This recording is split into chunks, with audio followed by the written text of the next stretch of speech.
There are skins that look like this too. There are skins that look like mine.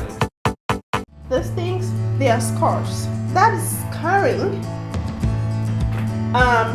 from chronic acne, which would not have happened if not because we just need to be a culture that's more reserved about putting people on the spot for their issues. Hi everyone, how are you doing today? I hope life has been kind to you and you've been kind to everyone around you as well. A big thank you to all the friends that come back every day. I appreciate you, you know that. And if this is your first time here, welcome as well. Really appreciate you stopping by. Like I always say, I do not take it for granted. So today I'm going to talk about acne. Not just any acne. I'm going to talk about cystic chronic acne, which is the condition that I have. I say that in the present tense because the general consensus about acne is that it's a condition. I don't want to sound pessimistic or negative, but the medical consensus about it is that it's a condition that doesn't actually get cured. It may be, you might successfully manage it, but in most cases, if you have chronic cystic acne, it's just always going to be a thing. So let's talk about acne. That is my face. Yes, that's my face. That's acne. This has been on my mind for a while to talk about this, but it takes a while to convince myself to do stuff that I know that I want to do. But this is an important topic, so I'm going to talk about it because important things or things that affect as many people as I know that acne affects is something that is worth talking about. I think I'll just talk about my story in brief to start off. It's not as if there's a lot to talk about because acne is something that I have always lived with, like something that I have always had since puberty basically. I think the only time that I can remember having clear skin is before I hit like 14. Yeah. It's also something that I wasn't shocked about. I wasn't like, I didn't freak out basically because it was something that I had seen in my families. My dad and my mom, they talked about acne freely as we kids started having those things. Normal part of growing up, right? Almost everybody would have it at some point in puberty. But the thing is, for some, it's just a very brief phase. For them, as your body begins to change, you have that and then you move on and your everything clears up. But I know from my parents' journey and from just seeing their faces as I was growing up, I knew that they had issues with acne growing up and even into adulthood, right? So I didn't freak out when it started. It was just kind of like normal. Oh, you know how we say it? Oh, you started having pimples. Oh, that's pimples. That's what we used to call it. And that's what most people still call it. But where the story kind of changes is the fact that while for most young people, they have a brief stint, a brief period of battling acne, mostly in secondary school. And after that, it goes away. You outgrow it. I never outgrew it. Maybe I had a few periods when it was less problematic, but since I started having acne, there's not been a point in my life where it's like I'm acne free, right? When I was asking myself what the objective of this kind of video would be, when I was trying to figure that out, I think primarily for me it's just to talk about something that I know I struggled with, that I still struggle with, in a way that helps other people feel seen. I just want to have a kind of conversation that I know that I would appreciate seeing. because even though we all know and acknowledge that acne is very common, it still elicits a certain kind of response, a certain kind of reaction in most people. And I think that that reaction is something that needs to be talked about. This is important to note. A lot of people have, had some kind of skin thing in their lives, and they're like, oh, I used this thing and it fixed it. But most people who have had this kind of experience had non-chronic type of acne. This is not to just invalidate anyone's experience or anyone's particular type of skin condition, but the truth is there are different types and different severities to acne. And for a lot of people, they experience mild acne, the one that's kind of topical. That type is called acne vulgaris. So you have maybe a few blackheads, you have a few whiteheads, you have just kind of like, almost rash-like. And it's not a lot. It comes, and then topical treatments, or maybe switching up skincare, or introducing one or two things into your skincare cures it. That's what a lot of people have, right? And so I understand when people are like, oh, I used this one thing and it worked. And most people are trying to be helpful. But if you have not dealt with chronic cystic acne, if you have not dealt with nodular acne, it's a different ball game entirely. And that's the kind of acne that does not respond to topical treatments. I was trying to say, like, when I was thinking about what the objective was going to be, I just wanted to talk about something that a lot of people struggle with, and also validate all of those feelings that come along with having a chronic skin condition that's hard to deal with and hard to live with.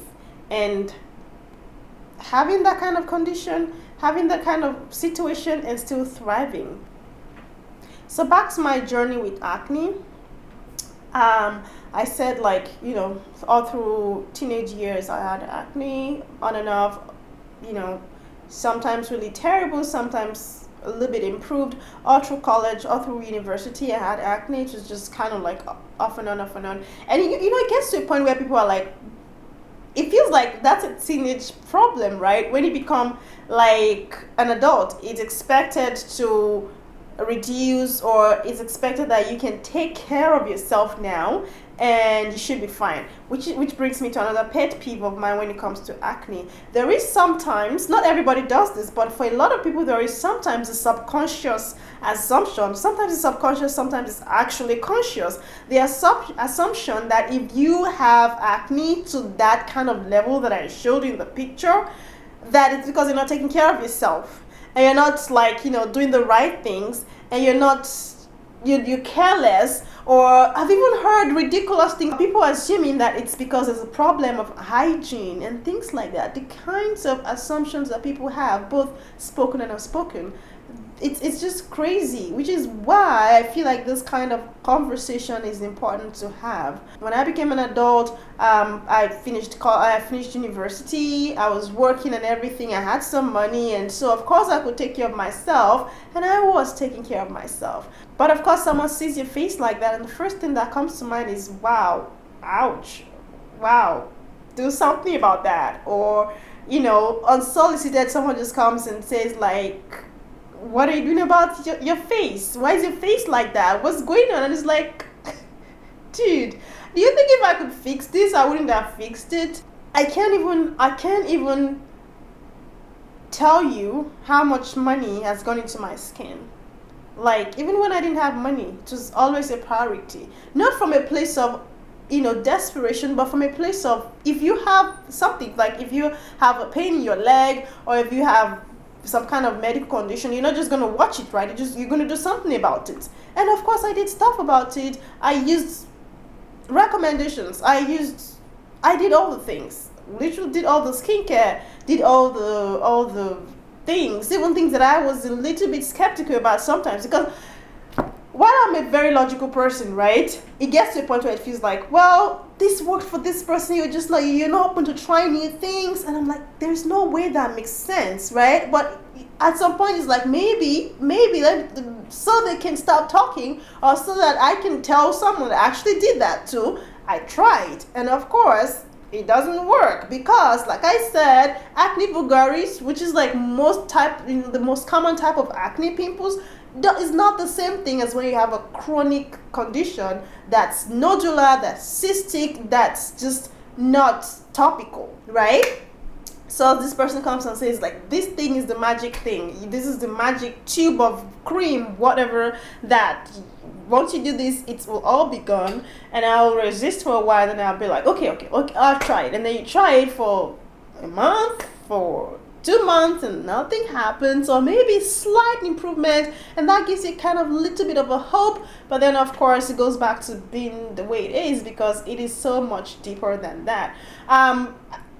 I'm not going to talk about what kind of routine I'm on right now, because I'm in a much better place. I have a lot of improvement, but that's not what this video is about today. It's going to get too long if I do that in this video. So maybe someday, and I also want to give it time, at least several months to a year to a year and a half, to be sure that, okay, like this is something I can tell people about as something that works, because it's multifaceted. It's so many different steps to the same thing. It's diet, it's medication, it's skincare, it's skin procedures, and all the other things. And I've done like 4 levels of things, and there are still other things I intend to try and do. And then when I have a full routine, or when I have a full picture, then I can come and talk about it as, this is what I did, this is what I think could work, this is what I think doesn't work. There are things that work, true. I'm not saying that there is nothing that works for acne.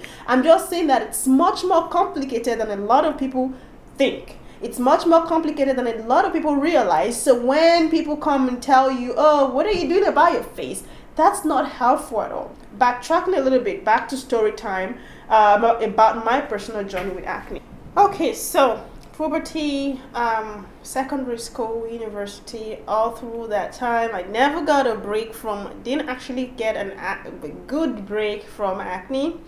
But yes, didn't have a lot of money, student life, and could not do actual treatment or anything that was expensive. Then when the service year, started having some money, started doing much more proactive, more, doing more things, basically nothing.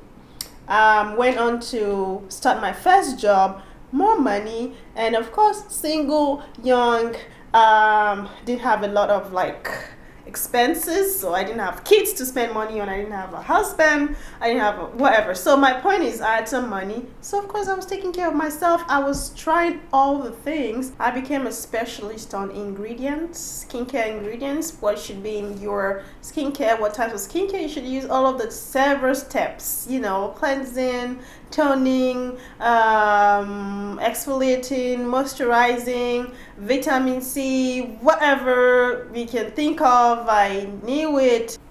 Benzoyl peroxide, niacinamide, azelaic acid, everything. Salicylic acid, hyaluronic acid, niacinamide, have I mentioned that one? Everything. I knew all the ingredients. I knew what actives I should be combining, what I shouldn't be using, all the things, and I did everything. So I knew all these things. I knew all those skincare 7 steps, 10 steps, all the things. I knew them. I spent a lot of money, buying all the actives that were just supposed to help acne. And so you can imagine the frustration when someone walks up to you, a total stranger, helpful stranger, and they're like, what's wrong with your face? Why are you not doing anything about your face? Things like that. It's like, nothing is wrong with me. Nothing is wrong with my face. It's a skin condition. Get over it. That kind of thing. And if there is anything this video should be about today, it's like what you shouldn't do when or if you have people who have acne in your life, or maybe any other thing. Maybe it's not acne. We just need to be a culture that's more reserved about just putting putting people on the spot for their issues. Another important part of this soul story is something I'm going to show you now. You've probably all seen it in videos, and it's something that I'm comfortable with now. But you see the scars on the side of my face? These things, maybe you don't know they are scars. These things on the side of my face, I hope you can see. These things, they are scars. That's scarring. Actually, let me just put this up. That is scarring from chronic acne, which would not have happened if not because I got treatment from one of your skincare fabs, one of your skincare, brands, before I left Nigeria. Like I was saying, scarring, it's called keloid, the type of scarring that happens when that sometimes happens in acne situation. How did I get it, you may ask? I promise you it wasn't from being careless. And I got this from, I'm not sure how to explain this, but this happened after I got a facial from a top brand. So I've been talking about how much money. This is actually too tight. Give me a headache. Yeah, that was tight. I've been talking about spending a lot of money and paying a lot of attention, not in an obsessive way, but in a, okay, this needs to be treated kind of way, right? And I went and got consultation. If I mention the brand, if you live in Lagos, you probably will know them. Very active on Twitter and everywhere. Top skincare brand, basically. And I went there for a consultation, and I should have not gone ahead and got a facial, because my first impression was that the person, lady, the owner of this place, the brand, the expert, so to say, she was very condescending. She talked to me like I was a child. I don't want to stereotype here, but you know how people who feel that maybe some of us have experienced it from doctors, right? When they feel like they are the experts, they have all the knowledge. When the way they talk down to you, like you don't know what you're saying, just that vibe of like, I know what I'm talking about, I know what I'm doing. I would ask questions, she would answer the questions in a very, very cocky kind of way, and that should have been my cue to like just stop this whole process here. She had all this like assistants, skincare people in the big, skincare place thing that was partly a spa, partly a skincare clinic kind of place. And she just, had this cocky attitude of, I know what I'm talking about, I know what I'm doing, this is what you need to buy this, can you afford this? I remember her, she kind of like, you should call your family, or just call your, talk to your parents and have them contribute money for you to like treat this thing, because it's a real issue. And the reason she mentioned that was because I think what the recommendations, or like the products that she was going to recommend for me, were supposedly expensive, and so she's like, maybe she can call your family and they can contribute money and just gather some money for you so you can treat this. Like that, I'm not making this up. That's exactly how she talked, what the things she said, right? And I was like, what do you mean call my family?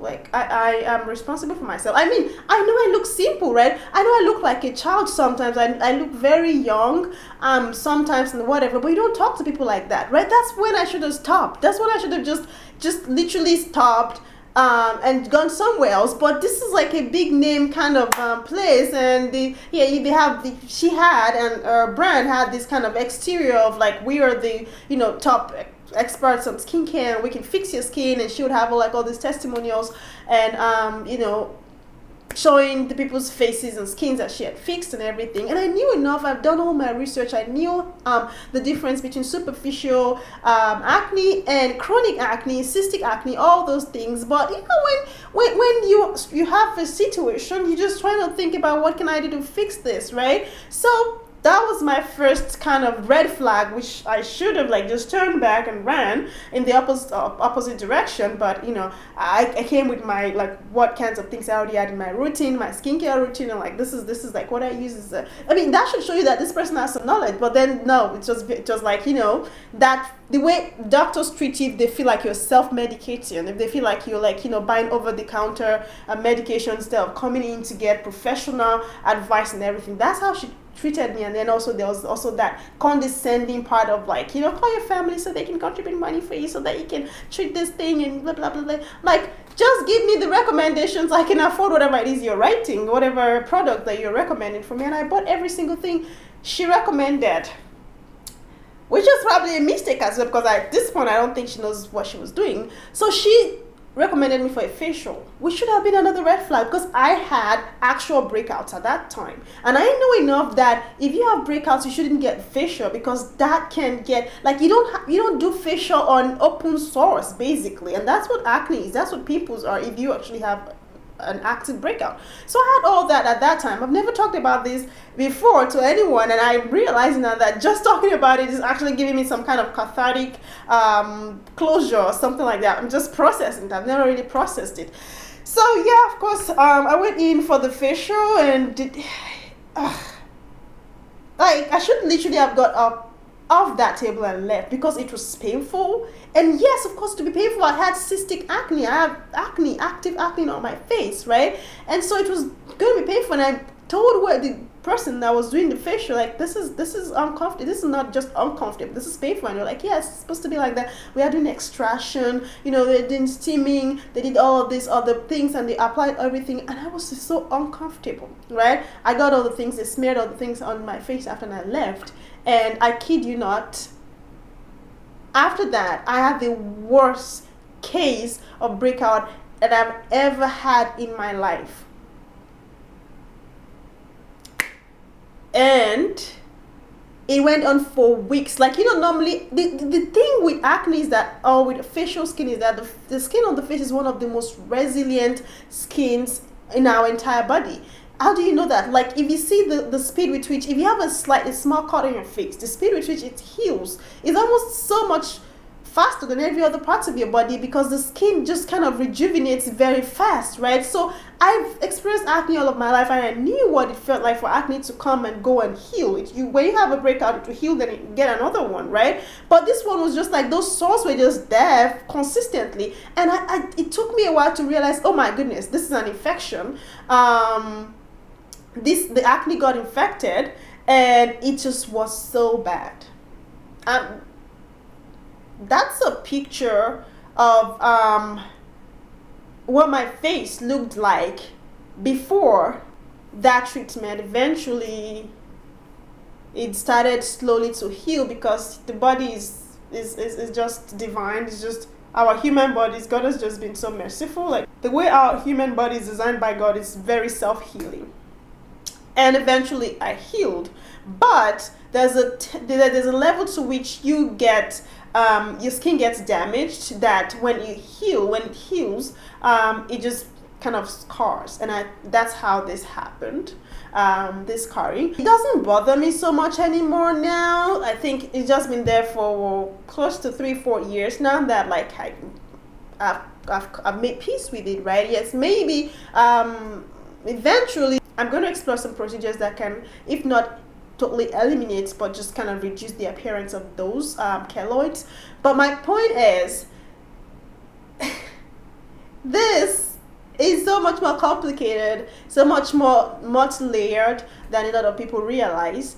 And that's one thing you want to always remember when you see someone who has an acne condition, and you feel that itch to, like, you know, talk about it or ask them about it, or, you know, make references to it.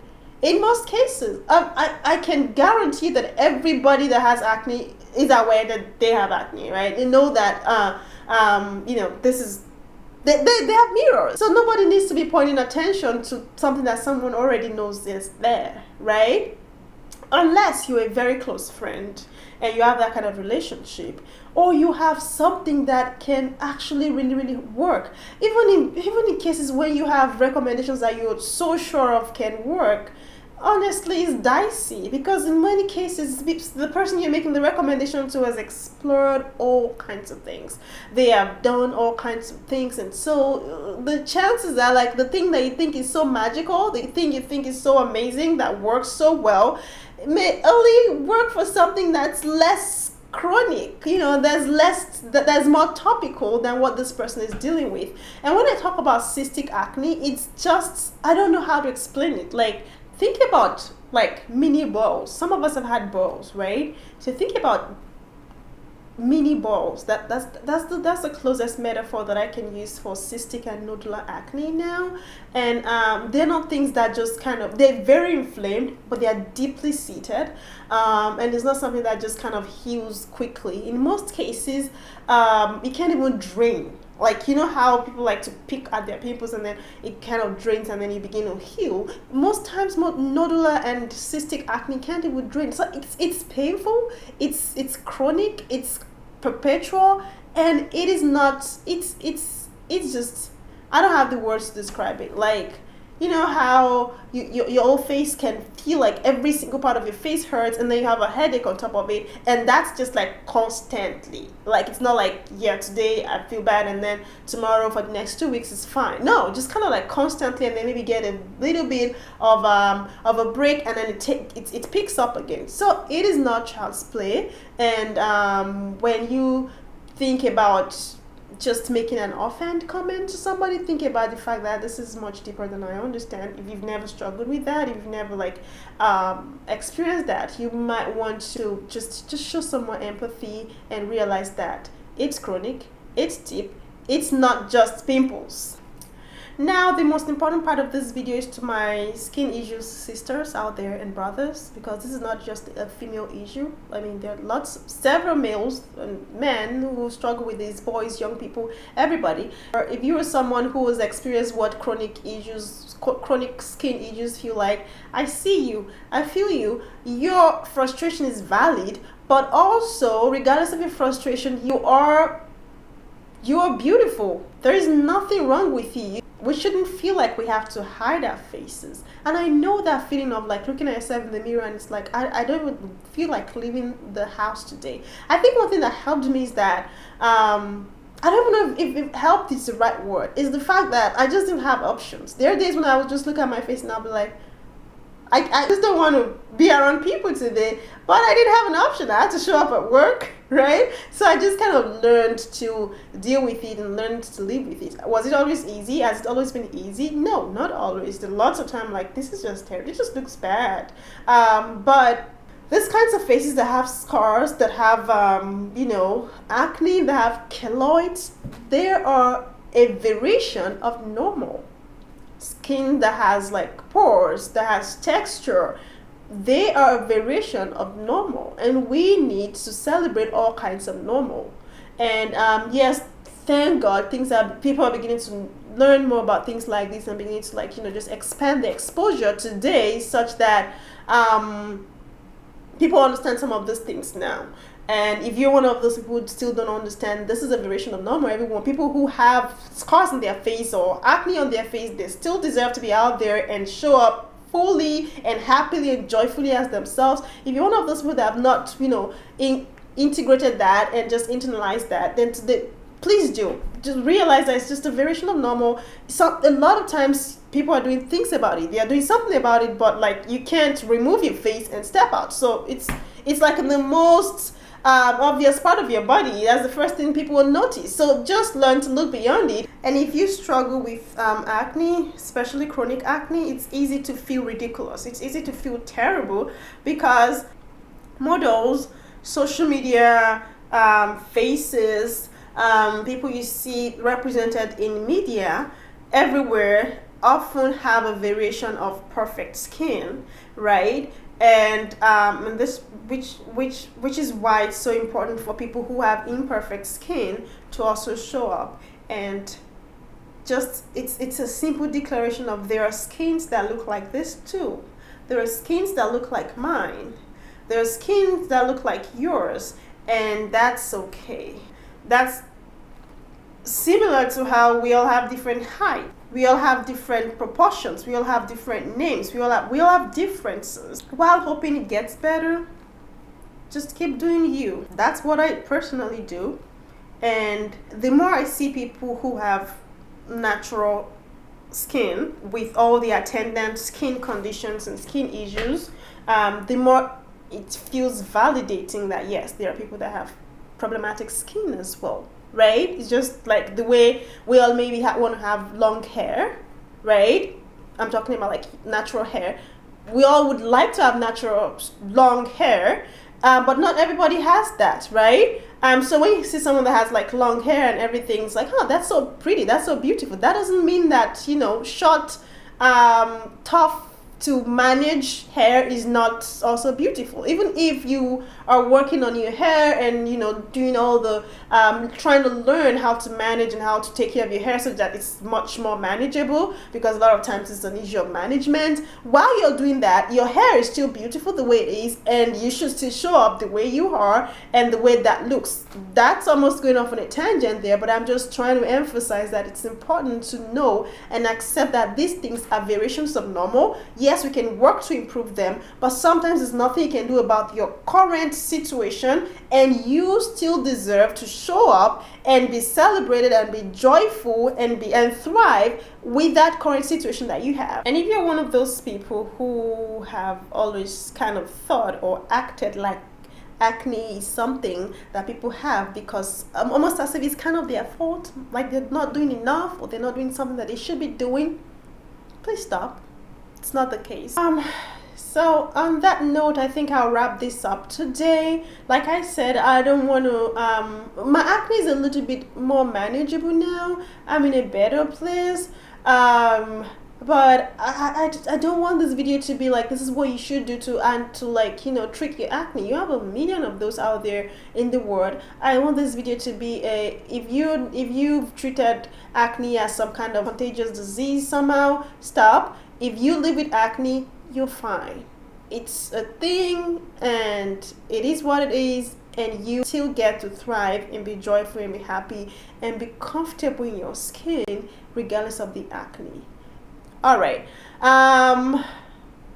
For me personally, the first time I went on medication for acne was when I realized that it was an infection. Then I went in. When you have an infection, in many cases you get that node in the part of the body closest to that infection. So I had a node over here and it was getting more and more inflamed, and that's when I knew that was an infection. So I went in and got antibiotics and everything, and it didn't do anything. Like literally did not do anything. I just had to let my body ride it out and just get through the low grade fever and all the things.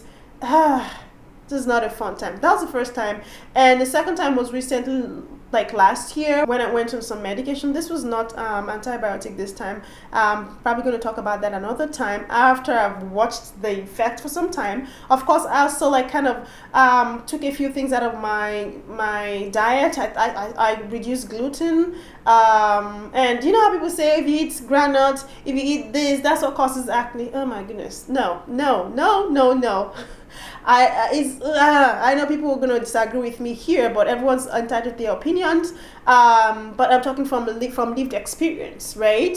I had to remove some things, but it's not the stereotypical, don't eat oil, don't eat that people say. I don't eat vegetable oil for a different reason. It's seed oils generally are bad for you. They cause inflammation in the body, and yes, that might be linked to acne in some way, and that's a tangent that I shouldn't go off on right now. There are things I typically just don't eat, not because of the acne, but then for the acne specifically, there are a few things I took out, and then I increased anything that would be probiotics, fermented food and things like that, because I know that a lot of things are linked to our gut, and then also the medication. And that's what has me in a kind of good spot right now. And like I said, I'm going to watch that for a while, and also maybe do a few other skincare procedures. This is now when skincare procedures can work, because I have got the inflammation under control a little bit. Now my skin can heal, and now my skin can, use some of the help that these actives and these products can offer. Before, my skin couldn't, because it was just in a very, very inflamed state, like you saw in the picture, right? All that to say that it's complicated, and I'm not going to get into that. But when I have a full cycle of medications and procedures and all that, then I can come back and talk about that and what worked for me, and maybe some people can find that helpful. Anyways, thank you so much for hanging out with me till now. Thank you for listening to that vulnerable story about my journey with acne. And I hope that if you struggle with acne, you found some level of solidarity through this video. And maybe your issue is not even acne, maybe it's something totally different, but maybe you can relate to this in some way, because yes, people also come up to you and give you unsolicited advice, and make you feel like you're not doing what you should be doing, when you know that you're doing everything that you can be doing and that you should be doing. So maybe that is relatable to you in some way. I hope so. But thank you so much for stopping by. For friends who watch this all the time, I love you. I just really appreciate you, and I hope you keep coming back and keep supporting this. And if you watch this or you saw this somewhere, you're not a subscriber, I would appreciate the support. So thank you. Subscribe, like, share, whatever works for you. No pressure, but I appreciate everything and anything. All right, I'll see you in the next one. Thank you so very much once again for hanging out with me and for listening to this long and not very organized talk about my journey. Bye.